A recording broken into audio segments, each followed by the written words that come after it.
It is now time to share with you our favorite math curriculum, the next level. We have used it for a full year with a level before this, and now I am going to share with you today level 4 of Apologia Math.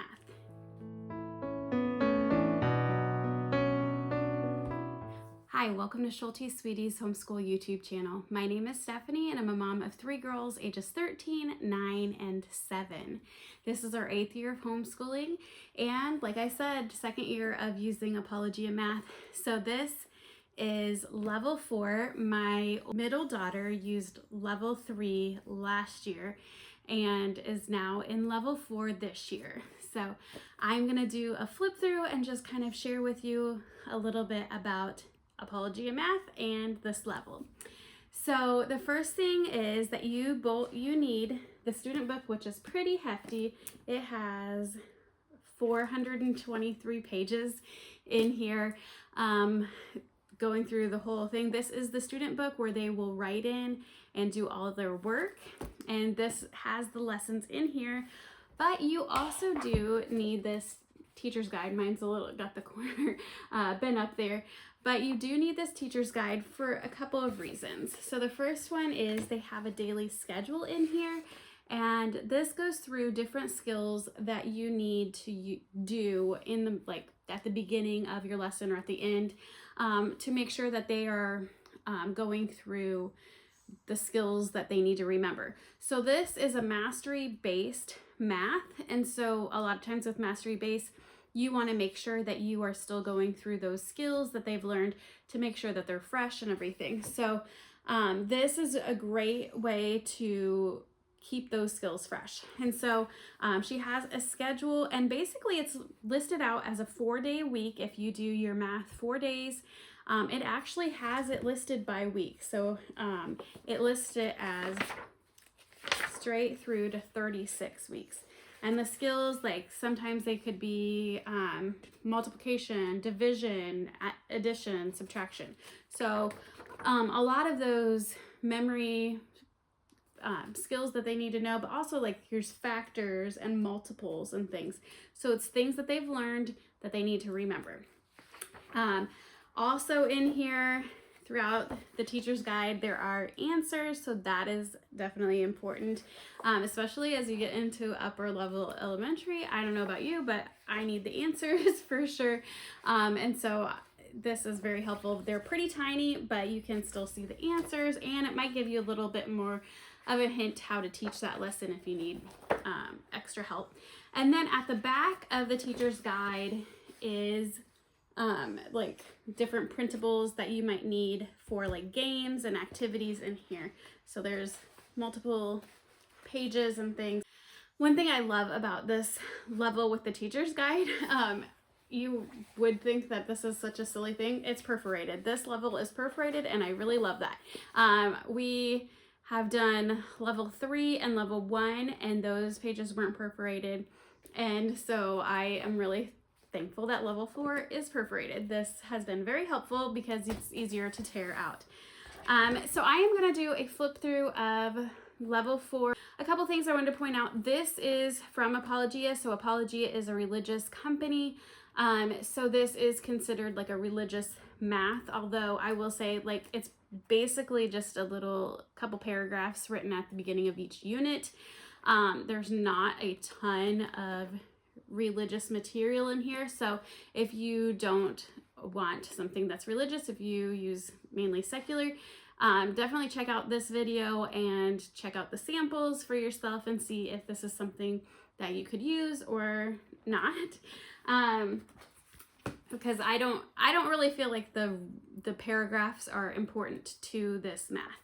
One thing that I have done that I just wanted to point out is sometimes my girls just like to see their progress, and so I have like created these little flip sheets that they can mark their stickers. Actually, she is much further than this in her math, but she needs to mark off a lot more. But then they get to see their progress, and it's kind of a fun little reward for them to do their math. Another thing about this math is we love Apologia because it has hands-on activities, games, things that basically teach the lesson. So this one is splendid spinning, and this is measuring turns. So you're doing an activity to teach the lesson. And then there's like a little bit of what me as the teacher, what I will say and share, and we'll go through this, but usually the lessons are very short and to the point because you've already done this activity that kind of already taught your lesson. So I'm going to go through this, but also this is basically what a page would be like. So this is her work that she does from the lesson, but on top of the skill that she needed to learn. So what we do for a lesson, we do the activity, we do this, go through the lesson, and then she does her page of work. And then we also do the skill.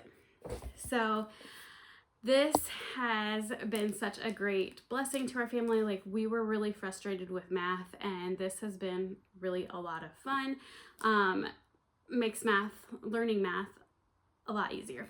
So let me go through this in just a second, and I'll share a little bit more with you with the table of contents and what you're learning in 4th grade and some other samples of the lessons.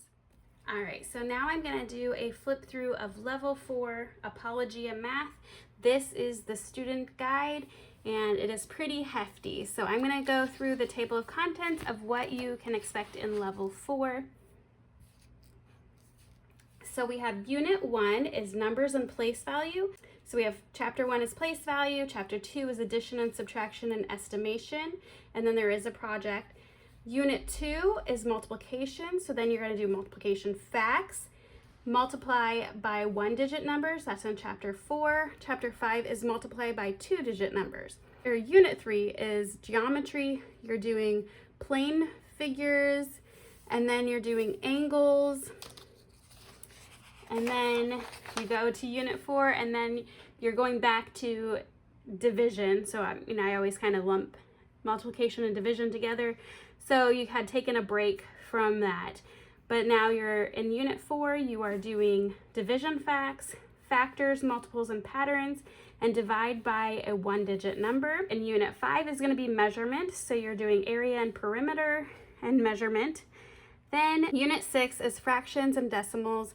So you have fractions and you have decimals there, operations with your fractions, and that is what you work on in Level 4.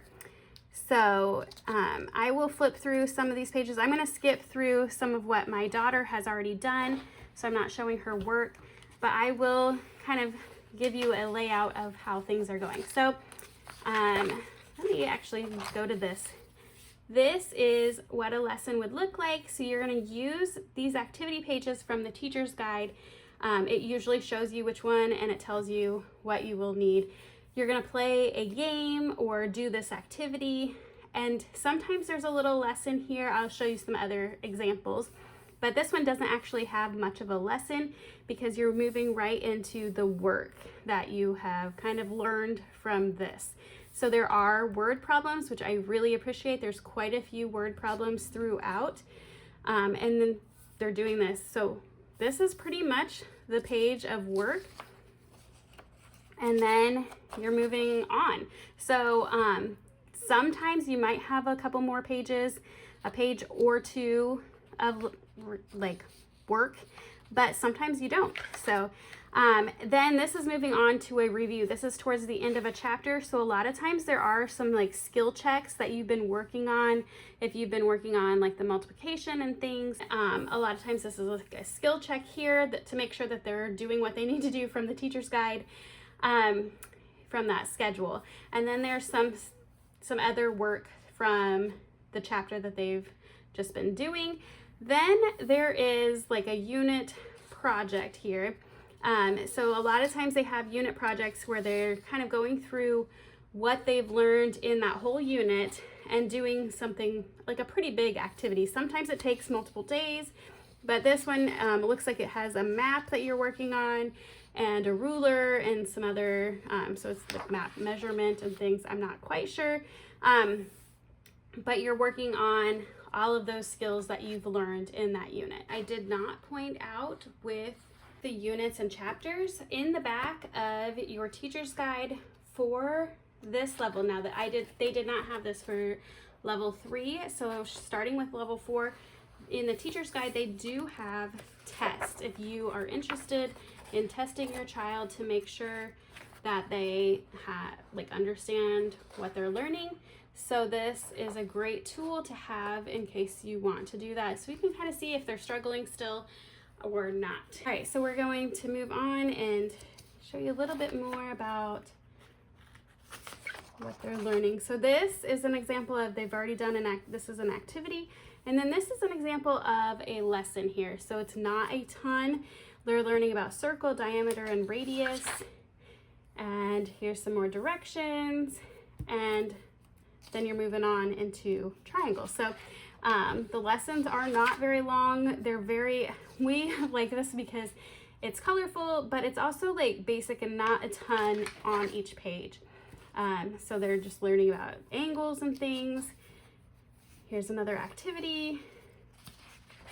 And this one has a little bit more of a reading for the lesson, and then you're moving on into the work that your child does, and then you're on your next lesson. So I'm going to flip through some of these pages just to show you a little bit more. This one is the fun project of making like a snowflake project. Now we're moving on into division. They have learned division in level 3, so this is just building from level 3 on up. They do review some things a little bit at the beginning, but it kind of goes quick. At least that's how it was for this level for multiplication. It kind of went through it pretty quick.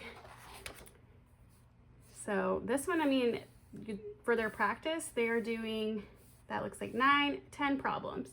Some might not feel like that's enough, but we have felt that it's plenty. I know it's like pulling teeth sometimes to even get your child to like do math problems. So I have really appreciated not like tons and tons of drill and kill problems.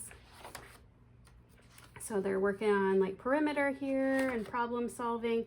I have also noticed in this level, they have like sections where it is listed as problem solving things, and so it's been interesting. Those are definite word problems that you have to think a little bit harder through. Here is elapsed time and time to the second. So this is in like kind of with measurement and things. That's good. They go through elapsed time. Here's a homemade aquarium exhibit. This is what they're creating for their project for Unit 5. Now we're going into fractions. This one, you need a fruit or a vegetable to help with the fractions. There's lots of little pictures. This theme is underwater theme. This kind of matches up with their ocean science. So they kind of have matched up their math with some of the sciences for the elementary. It's kind of fun. Comparing fractions. This is where you need some base 10 blocks. There we have not needed very many manipulatives. We need base 10 blocks. A lot of times Uno cards have been helpful, but a lot of them come from like the teacher's guide, like the printables and things. So we use a lot of those. We don't really use a ton of manipulatives, which has been really nice that we haven't had to go and purchase a lot of them. So this is kind of going through like the decimals and ending with the fractions, subtracting fractions here, improper fractions and mixed numbers, more mixed numbers and improper fractions, multiplying fractions. It kind of goes through that a little bit at the end. We're finishing up. Here's like a little game that you get to play. And here is the like a problem solving activity page that they have to do. And then your review. And this is like an ending project where it looks like they're gonna cook. And then their congratulations page on the back. So that is level 4 Apologia Math. Let me know if you have any questions. Like I said, this is one of our favorite math curriculums now, and my girls have really loved doing this math.